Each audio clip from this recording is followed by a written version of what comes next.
อืมอืมไปพี่น้องไปเออ ซอยพักอากงอาโก้นี่มันน้องผู้ใดน้องพ่อหรือน้องแม่อาโก้หรือว่า โก้ อัง อันนั้นน่ะ น่า มันอาโก้ น่าจะเป็นอังโก้หลายความออกเสียงบ่ถูกติสวนผักอาโก้สิได้เบิดตัว คนนี้บุญมี อืมมีซิกโนอ่ะ ไม่ค่อยยังแล้วนี่ก็ค่อยยังงามได้ขนาด อืม เห็นบ่มันแม่นแท้ๆป้าอ๋อเขาเจ้าเฮ็ดสวนนั่นน่ะแม่เห็นให้ได้ เบิ่งได้เข้าไปเบิ่งได้ในกินเฮาน่ะ หอมจริง ปิดประตู อืม นี่ เขาให้ปิดประตูเข้าไปแล้วปิดประตูเขาอะแต่เขาบอกเขาบ่ให้ปิดติเขียน ส่วน แต่ ผักแป้น อืม อืม โอ้สิได้ไปแปลงอันนั้นก่อนสิได้ไปแปลง โอ้ยสิฟาร์มอ่ะฟาร์มเมอร์วันนี้ไม่ปะออกกับพ่อลุงแก้วเราก็ไม่อยากเบิ่งแล้วเราเฮ็ดอยู่ตลอดอืม ฟ้าปักเว้ย ฟาร์ม ผมก็ฟ้ามาเบิ่ง ฟาร์มผักแป้นหรือว่าผักเทียมนี่อืมพัสลี ขายอยู่มันแพงได้ ผักแป้น เอลเอนี่มัดนึงบักแพง อืมสวนผักแป้น ได้ส่วนผักแป้น พวกผักไฮโดรที่นี่ นะเขาจะเอิ้นทางหยัง ผักไฮโดรที่บอก แม่เอิ้นผักแป้น ว่าไอ้พวก ไท มัน ยเขาเจ้าปลูกหลายมัน อืมพวกเขาจะหดผักเอาใส่น้ำหดบ่ได้ใส่คนหด อันนี้เป็นปลูกอยู่ในกรีนเฮาส์พ่อแม่พี่น้อง อืมปลูกอยู่ในกรีนเฮาส์อันนี้เก็บเกี่ยวไปแล้ว อืมเทปนี้เป็นเทปที่พวกเราเข้ามาเที่ยวสวนเนาะสวนผักหรือว่าฟาร์มปลูกในกรีนเฮาส์สวนผักอังโก้น่าจะเป็นจังสั้นออกเสียง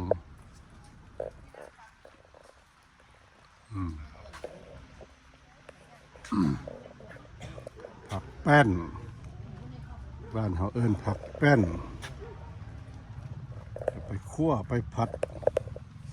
ไปเฮ็ดส้ม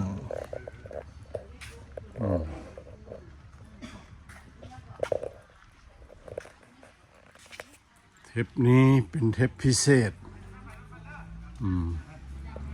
ท่องเที่ยวสวนดอกกุหลาบมันเนี่ย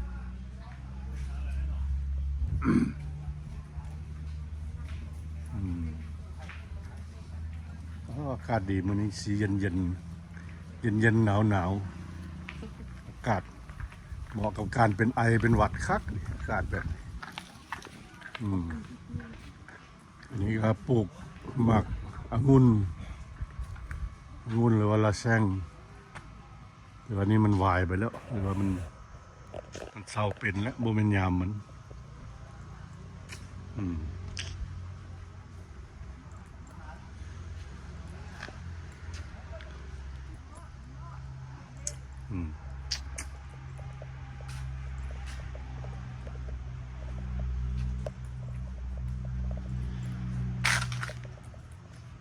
ท้ายอึใหญ่อึใหญ่เด้ออึใหญ่อยากได้แนวได้เนาะมีแกนหมดเนาะได้ไปปลูกแกนให้เขาแน่ที่ไปปลูก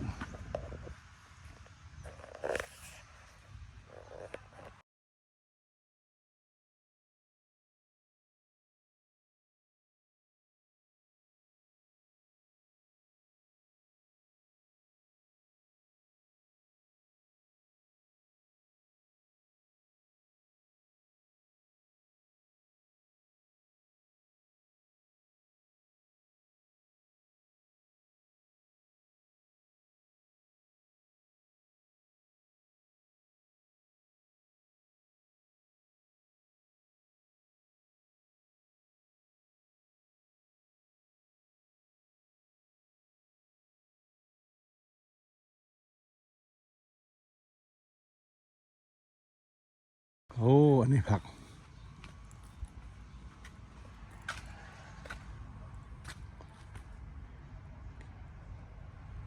นี่ควีนโอ๊กบ่ผักอันนี้ทูนหรือเพือกหรือทูน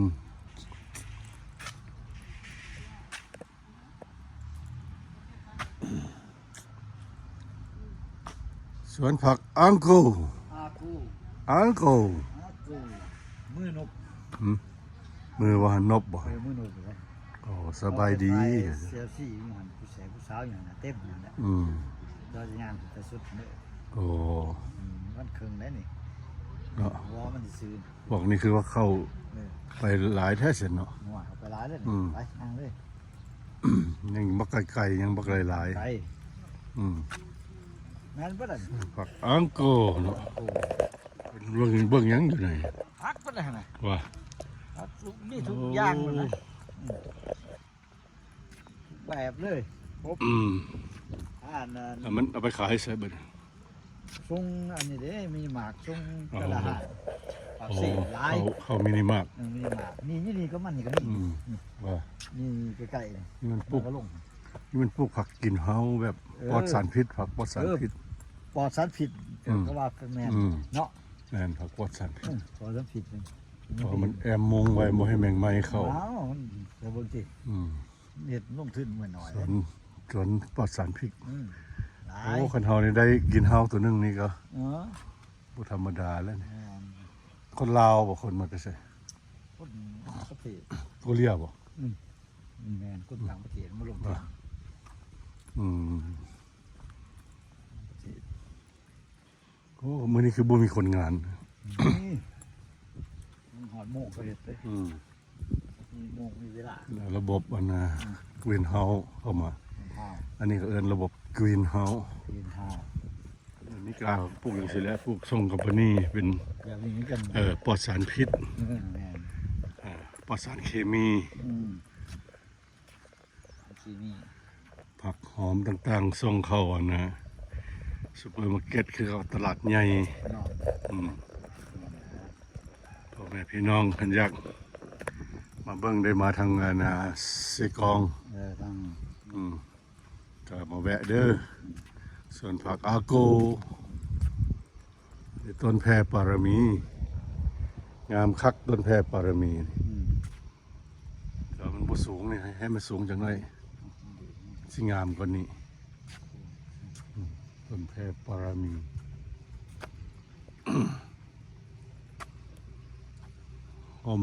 ให้มันสูงกว่านี้จังหน่อยแล้วเอาโต๊ะหินเข้ามาตั้ง โอ้สุดยอดเนาะ นั่งจิบกันในแถวนี้ บนมือไรนั่ง เพราะว่าต้นนี้ เสียแต่มันต่ำเนาะ อันนี้เขาเฝ้าตัดยอดมันโพด แม่ ต้นนี้มันสูงเลย นะ สูง สูงเนาะ ต้นนี้มันสูงเป็นพักของไผ่ของมันนี่ตัดยอดมันสูงพูนพี่น้องที่มาแต่อเมริกา เข้าไปชมกรีนเฮาส์เพิ่นว่ากินเฮาส์อยู่นี่สิคือบ้านเพิ่นบ่เพิ่นก็เลยเข้าไปเบิ่งเพื่อเป็นแชมเปิลอ้าวเพิ่นไผมานั่งนบอยู่นี่สำบายดีเพิ่นว่าเป็นมือนบเด้อนี่มือนบสบายดีโอ้ย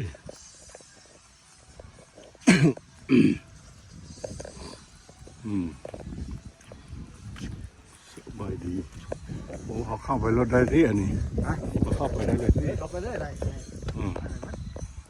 เดี๋ยวเข้าไปเบิ่งควีนโอ๊กมั้งผักสลัดตัวนี้ปลูกระบบน้ำวนปลูกไฮโดรโปนิกน้ำวนเนาะใส่ต้นน้อย เป่งใส่เลย ๆใส่ต้นน้อย เป่งเขาเลยทางเลย ๆแล้วก็ใส่ปุ๋ยใส่ยาทางน้ำกรีนโอ๊กอันนี้เรียกว่าสลัดเนาะผักสลัดปลูกแบบนี้พี่น้อง ลงทุนหลายอีหลีพี่น้องถ้าเฮ็ดแบบนี้ลงทุนอีหลีแต่ถ้าเราเฮ็ดได้ก็ถือว่า ดีนะดีสมควรนั่นแหละเนาะฝนตกกับบ่เปียกแสงกับพอดีน้ำกับพอดีพอได้เนาะนี่กำลังงามกรอบๆด้วยนี่พี่น้องเลยนี่มันเริ่มแก่แล้วก็ทั้งรุ่มมันก็เริ่มมันเป็นใบนี่ค่อยแกะออกบัดนั้น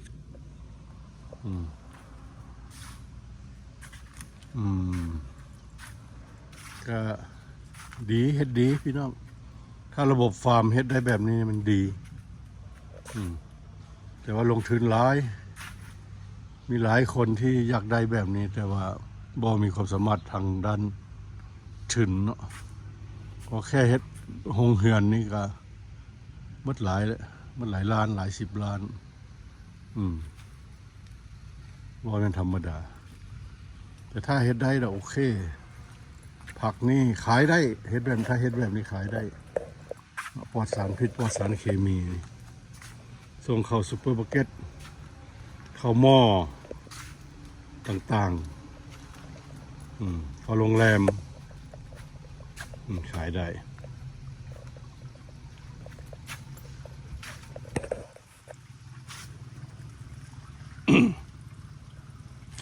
เป็นระบบไฮโดร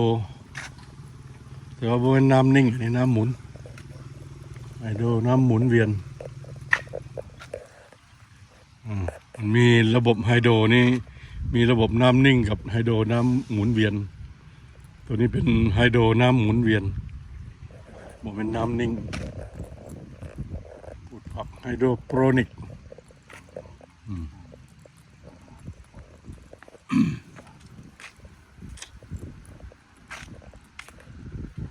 ก็มี2 ฝากข้างครับมีแต่ผักนี่ก็ผักสลัดอีกพันหนึ่งอันนี้ผักกัดหอมบอกผักนี่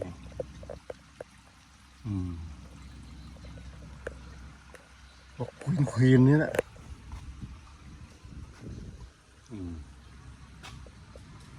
งามอยู่พี่น้องนี่ระบบน้ำก็เอามาเข้านี่ก็วันนี้เปิดเขามีปั๊มส่งไหลเข้าไปเดินท่อให้ทั่ววันนี้ก็เป็นทางน้ำแล้วก็เจาะเป็นหูใส่ผักนี่อันนี้เพิ่นกำลังกล้าเบี้ย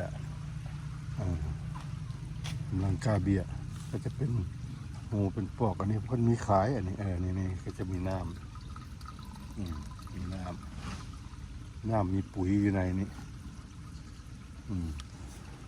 เปิดน้ำให้ผ่านทุกวันประมาณ15 มื้อ20 มื้อ30 มื้อเคี้ยวแบบนี้แหละได้เก็บพี่น้องคนงานเพิ่นก็สิหลายอยู่อันนี้ก็เป็นของคนต่างประเทศแหละที่มาลงทุนระบบกรีนเฮาส์ที่ใหญ่ที่สุดในลาวนี่แหละหลังนี้เนาะ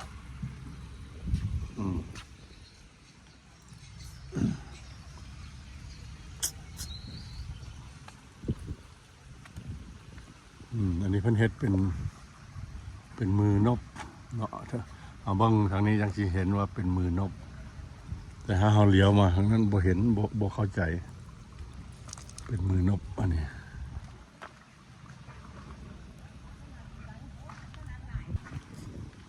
ผักสลัดส่วนหลายนะผักสลัดผักกรีนเฮาส์อันนี้พาเพื่อนๆพ่อแม่พี่น้องได้มาเลาะเบิ่งเลาะสมซื้อเด้ออาจจะบ่นั่นปานใดแต่ว่าเป็นแห่งเดียวของลาวใช่ไหมครับที่สามารถเฮ็ดใหญ่ได้ซ้ำนี่ระบบไฮโดรแห่งเดียวในลาวที่สามารถเฮ็ดได้ผักกัดหอมอันนี้กัดหอมสลัดหอม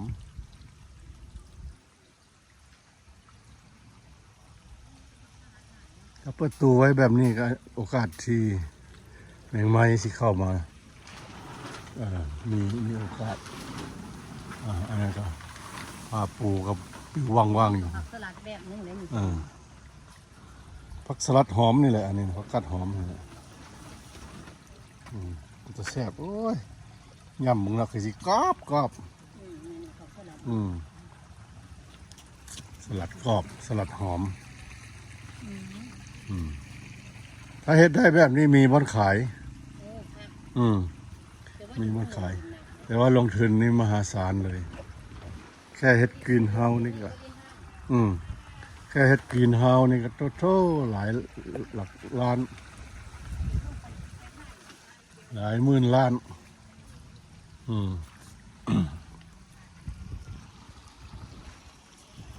มีผักบุ้ง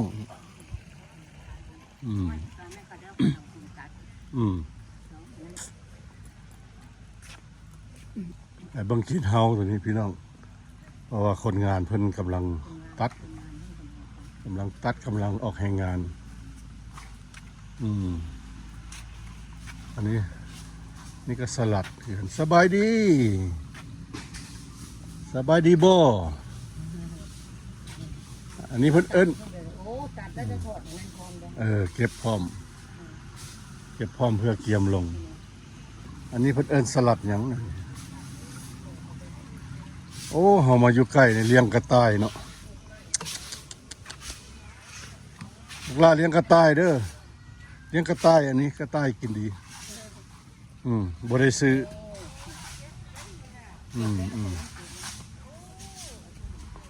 คนงานเพิ่นกำลังเก็บคนงานลาวเฮานี่แหละลูกหลานลาวนี่แหละเนาะนี่ก็จะเฮ็ดอันน่ะ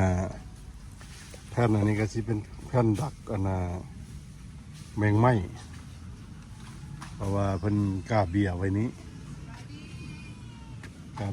แล้วเพิ่นก็เฮ็ดแผ่นดักแมงวันดักแมงไม้ใช่เบี้ยนี่พร้อมลงแล้วเบี้ย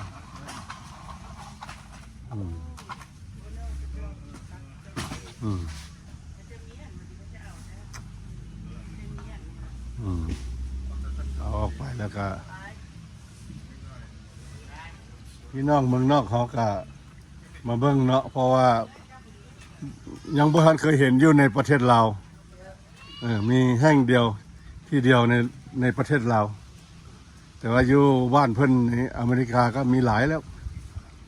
แต่ว่าบ้านเฮานี่มันเป็นความภาคภูมิใจของพี่น้องลาวใต้ที่เรามาเฮ็ดผักปลอดสารพิษเฮ็ดแบบนี้ได้ขายเฮ็ดแบบนี้นะแต่ว่าลงทุนมหาศาลเฮ็ดกรีนเฮาส์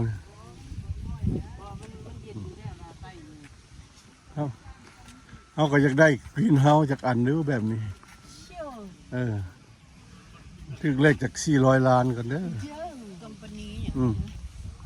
อังโกอาโกโอ้เฮ็ดมือยกใหญ่ตบหน้าผัวนี่ปิ้นปึ้นสลบเลยเอาเฮ็ดบ่ดูของแม่เฮ็ดบ่ดูเฮ็ดแบบคือเขานะเฮ็ดบ่ดูสบายดีคือเขาบ่นบเลยเฮ็ดนบเฮ็ดแบบนี้โอ้จะมันคือของเขาแท้ว่า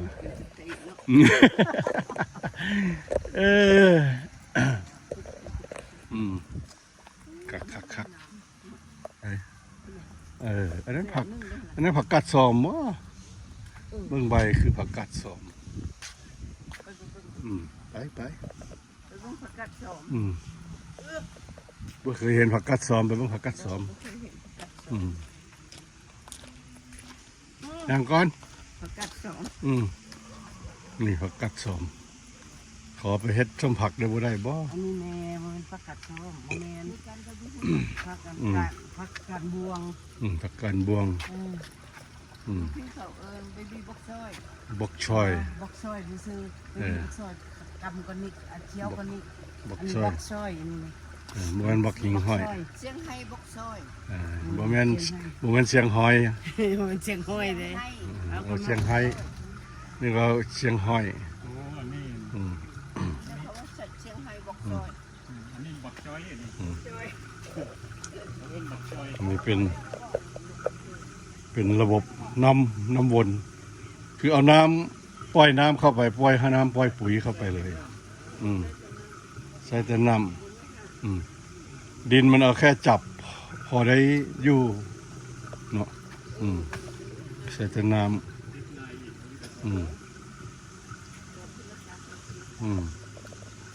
นี่ใครอยากเฮ็ดใครอยากได้เฮ็ดได้ใครอยากเฮ็ดแนวทางมีแต่แบบนี้ดินข้ามนี้แต่ว่าเปิดน้ำไหลวนค่อยๆบกชอยหรือบกหิ้งห้อยนะบกชอยใช่หน้าบกชอย โอ้ อีพ่อ นี่เชียงให้ บ่ได้เฮ็ดแบบนี้ได้กันเฮ็ดแบบนี้จะคักได้บ่ได้ย่างขี้ดินนะมาเฮ็ดแม่เพาะเฮ็ดกินเฮาแบบนี้อยากอยู่บ้านเฮาลงทุนหลายแท้เด้ทุนบ่หนักเฮ็ดบ่ได้เด้ ไปบีบักซอย ทุนหนัก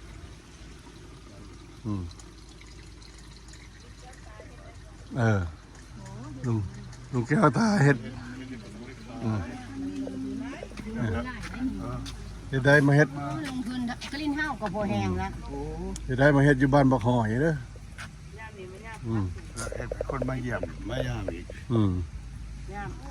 ซ้ำหนึ่งเขาเฮ็ด ได้เงินก็2,000แล้วเนาะ ว่า พูด เขา ถึง เลี้ยงกับเพชรได้เฮ็ดนะคุณอยู่บ้านน้ำแกง ปลูกหลายๆแนวบ่ แม่น บัวยึดไปเลยบ่ได้ ได้บ่ทุกผัก ต้นผักอีตูต้น แม่น ตูพักกันเนี่ย บงต้นผักบง แม่น ผักกะเพรา ผักตำแย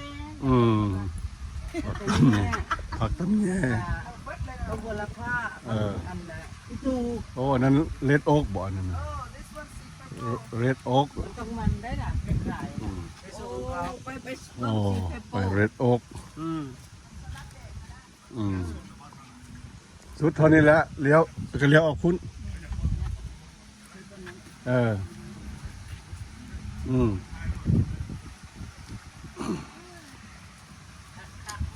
บ่ถ่ายรูปอยู่นี่บ่งามได้อยู่บนถ่ายรูป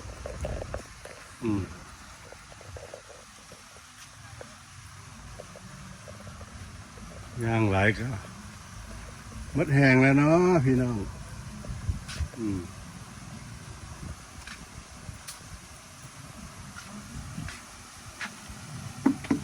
โอ้นี่มันเป็นอย่างพลาสติกนึกว่าเป็นเหล็กสวนเจ้าบ่ละบ่นึกว่าสวนลูกเอาฟ้าไปใส่มาเบิ่งน้ำอีพ่อดีนะมาเบิ่งผักน้ำอีพ่อดีนะบ่วะโอ้ก็ล้วนๆมีทุกสลัดเลยเป็นจังไดพี่น้องท่านได้เบิ่งได้ชมแล้วฟาร์มเฮาก็ว่าแม่นเนาะผักสลัดฟาร์ม